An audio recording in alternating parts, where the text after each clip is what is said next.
The Haunted House on Elder Hill, Part 2. The wind howled outside, rattling the shutters of Grandma Marigold's small cottage. The children sat in silence, the warmth of the fire now seeming to shrink in the face of the growing coldness of her story.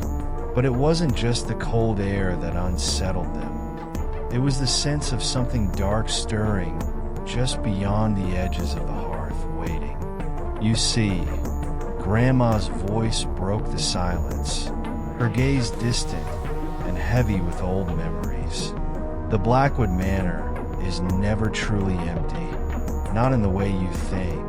The house is always looking for more souls to take, and when it can't have what it wants, it will try to make you want it. It will turn your desires against you, draw you in like a moth to a flame. The youngest child, Thomas, shivered and pulled his blanket tighter around his shoulders. "I don't want to go near the house," he whispered. "Oh, child," Grandma said softly, her eyes full of pity. "You might not want to, but it won't care what you want. The house is a way of making you forget the danger, making you forget why you should stay away." The room was deathly quiet. Even the fire seemed to have quieted, as if listening. "But what happened to the Blackwoods?" Eliza asked, her voice shaky now, though she tried to sound brave. "They just vanished, and then the house was still there." Grandma nodded slowly. "The house never stopped calling. It whispers to everyone who comes near, even the children of the village. They say it calls at night, in the quiet moments before dawn, when the fog is thick and no one can see where they're going." "Does it call to us, Grandma?" Thomas asked, his voice small, his eyes wide with fear. Grandma didn't answer right away. She only stared into the fire, her expression unreadable. After a long pause, she sighed, as if the weight of the memories were too heavy to bear. "It calls to all who dare listen," she said softly. "And sometimes it calls to those who don't." The children's curiosity. The days passed after Grandma Marigold's telling, but the shadows of her words lingered. The village children spoke of little else in whispers behind closed doors, their minds haunted by the tale of Blackwood Manor. They dared each other to go up the hill, just to see the house, to touch its rusted gate, and to prove that the story was nothing but an old woman's bedtime fantasy. But no one in the village ever really went near the manor, not for many years.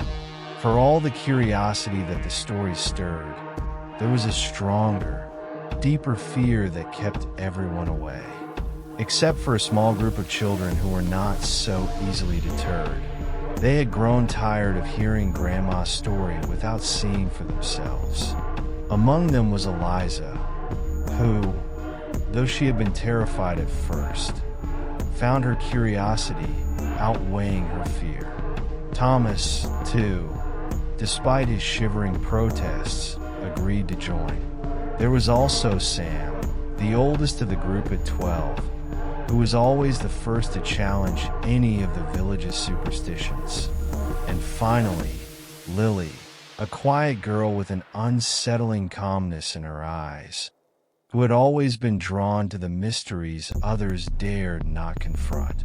One crisp evening, when the fog rolled down from the hills and the moon was obscured by dark clouds, the children gathered by the old well in the village square. The air was thick, and a low mist curled around their feet like fingers. Their breaths formed pale clouds in the chilly night air, and their hearts beat a little faster than usual. "Are we really going?" Thomas asked, his voice trembling.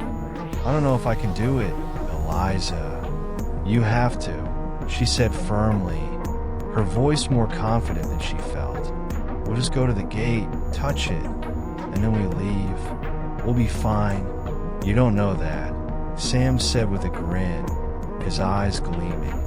We don't know what's up there, but we're gonna find out, aren't we? It'll be an adventure." Lily said nothing. She only nodded, her pale face lit by the faintest reflection of moonlight.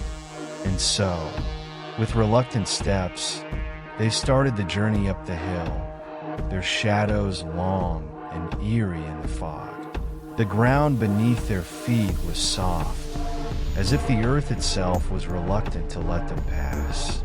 The trees along the path swayed with an unnatural rhythm, their branches creaking in a way that seemed too deliberate, too knowing.